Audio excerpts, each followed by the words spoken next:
माना जाता है कि अश्वत्थामा इस युद्ध के सबसे बड़े खलनायक थे, क्योंकि उनके ही अप्रत्यक्ष संचालन में युद्ध चल रहा था। युद्ध में सबसे शक्तिशाली वही एकमात्र योद्धा थे। गुरु द्रोण के पुत्र अश्वत्थामा युद्ध की संपूर्ण कलाओं के ज्ञाता थे। उन्हें संपूर्ण वेदों और धर्मशास्त्रों का भी ज्ञान था। द्रोण ने अपने शिष्यों को हर तरह की शिक्षाएं दी थी, लेकिन कुछ ऐसी विद्याएं और शिक्षाएं थीं जो सिर्फ अश्वत्थामा ही जानते थे। अश्वत्थामा महाभारत युद्ध में कौरव पक्ष के एक सेनापति थे।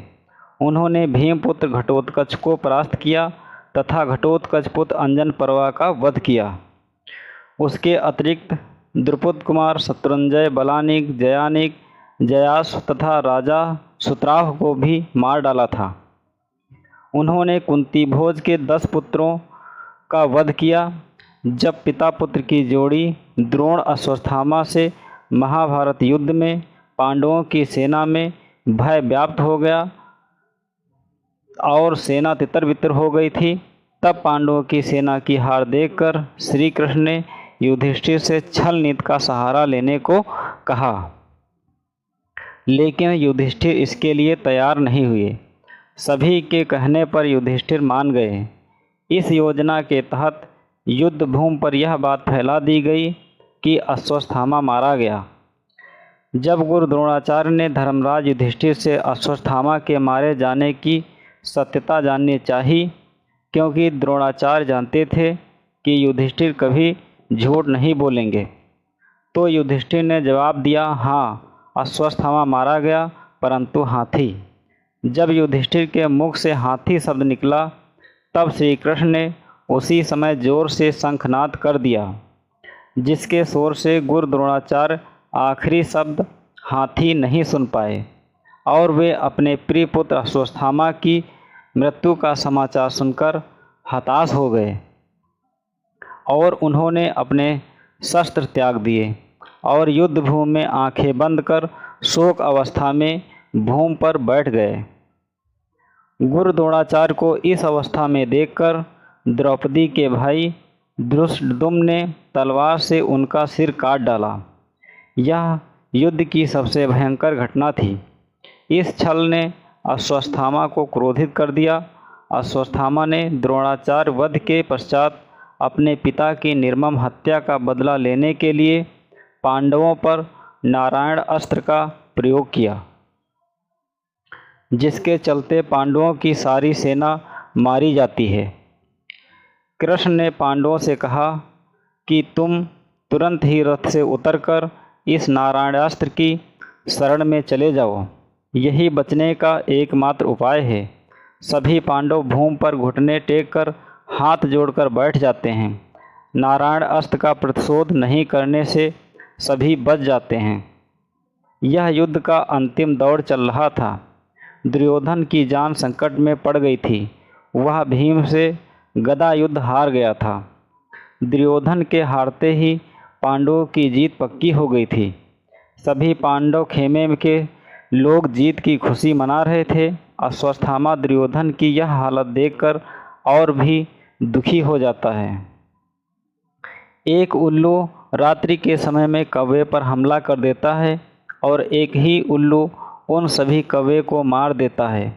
यह घटना देखकर अश्वत्थामा के मन में भी यही विचार आता है और वह घोर काल रात्रि में कृपाचार्य तथा कृतवर्मा की सहायता से पांडवों के शिविर में पहुंचकर सोते हुए पांडवों के 5 पुत्रों को पांडव समझकर उनका सिर काट देता है। इस घटना से धृष्टद्युम्न जाग जाता है तो अश्वत्थामा उसका भी वध कर देता है। अश्वत्थामा के इस कुकर्म की सभी निंदा करते हैं। अपने पुत्रों की हत्या से दुखी द्रौपदी विलाप करने लगती हैं। उसके विलाप को सुनकर अर्जुन उस नीच कर्म हत्यारे अश्वत्थामा के सिर को काट डालने की प्रतिज्ञा लेते हैं। अर्जुन की प्रतिज्ञा सुन अश्वत्थामा भाग निकलता है। तब श्री कृष्ण को सारथी बनाकर एवं अपना गांडीव धनुष लेकर अर्जुन उसका पीछा करते हैं। अश्वत्थामा को कहीं भी सुरक्षा नहीं मिली तो भय के कारण वह अर्जुन पर ब्रह्मास्त्र का प्रयोग कर देता है मजबूरी में अर्जुन को भी ब्रह्मास्त्र चलाना पड़ता है।